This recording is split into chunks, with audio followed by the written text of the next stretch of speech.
The speaker from whom we are about to hear was very special to the Bryant family. She is their dear friend, who is also a 4-time Olympic gold medalist, a 3-time WNBA champion, 3-time NCAA champion, the WNBA's all-time leading scorer. And if that isn't enough to convince you that she's one of the best of all time, Kobe gave her the greatest honor of all. He nicknamed her after himself. Please welcome the White Mamba, Diana Taurasi.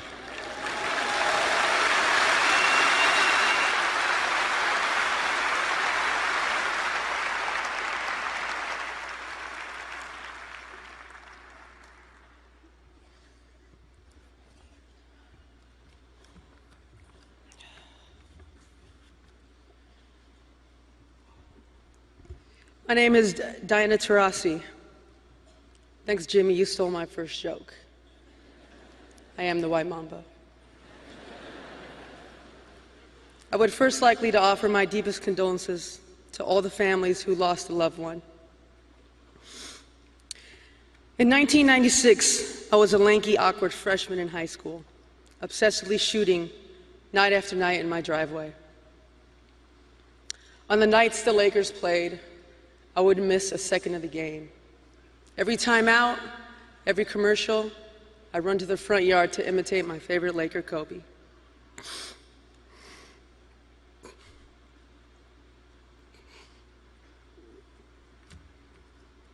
On a few lucky occasions, my dad would come home from work. He was a metal sheet worker in Los Angeles. And he'd come home with Laker tickets.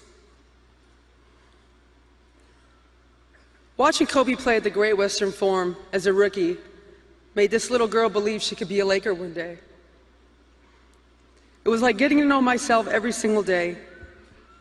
He made it okay to play with an edge that borderlined crazy.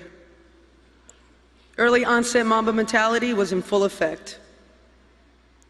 Years later, when I spent time with Kobe at the 2008 Olympics, I learned firsthand that it just wasn't limited to the basketball court. His competitive fire ran through his veins, just like many of us today. Every single workout, I end the same way, with the Kobe game winner. 3 hard dribbles going right,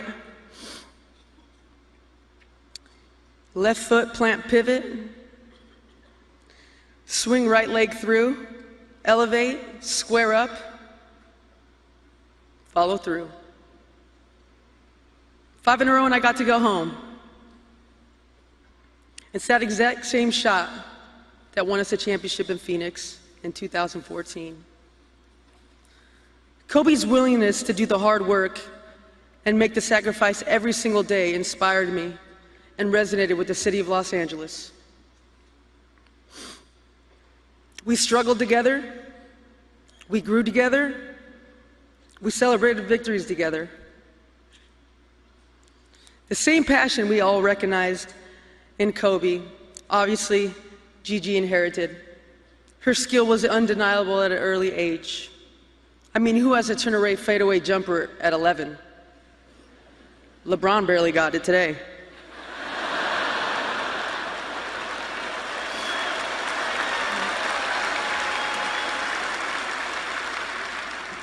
But it was her curiosity about the game that was pushing her to pick up the basketball every single day.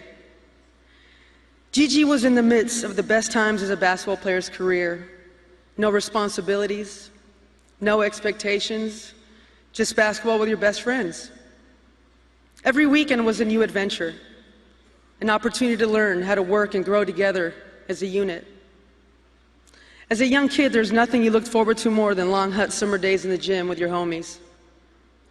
The same way Kobe inspired a generation of basketball players, Gigi in turn Kobe's interest in coaching and teaching the game.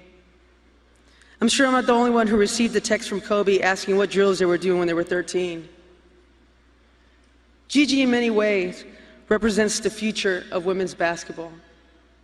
A future where a young woman aspires to play in the WNBA, the same way I wanted to be a Laker. Gigi already had goals to play for UConn. That in itself showed her fearless mentality. She represents a time where a young girl doesn't need permission to play. Her skill would command respect.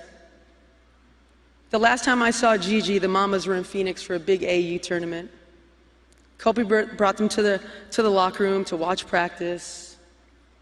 I always remember the look on Gigi's face.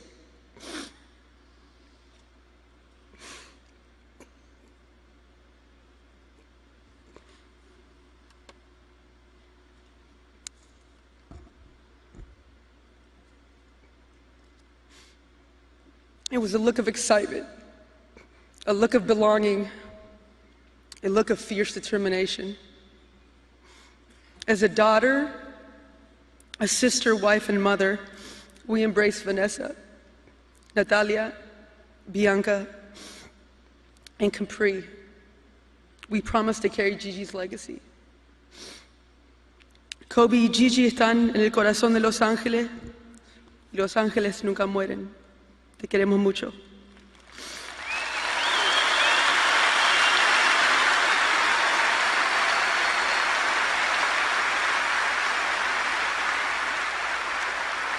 Just as her father was to our next speaker was to Gianna. Mentors know no gender or race. They just know they're here to help others. And one of Gianna's most impactful teachers and friends was Sabrina Ionescu. Following her appearance here this morning, she'll fly back to the Bay Area to face Stanford, undoubtedly with thoughts of her time here ever present in her mind. Please welcome NCAA all-time leader in points, assist, and three-point field goals, Sabrina Ionescu.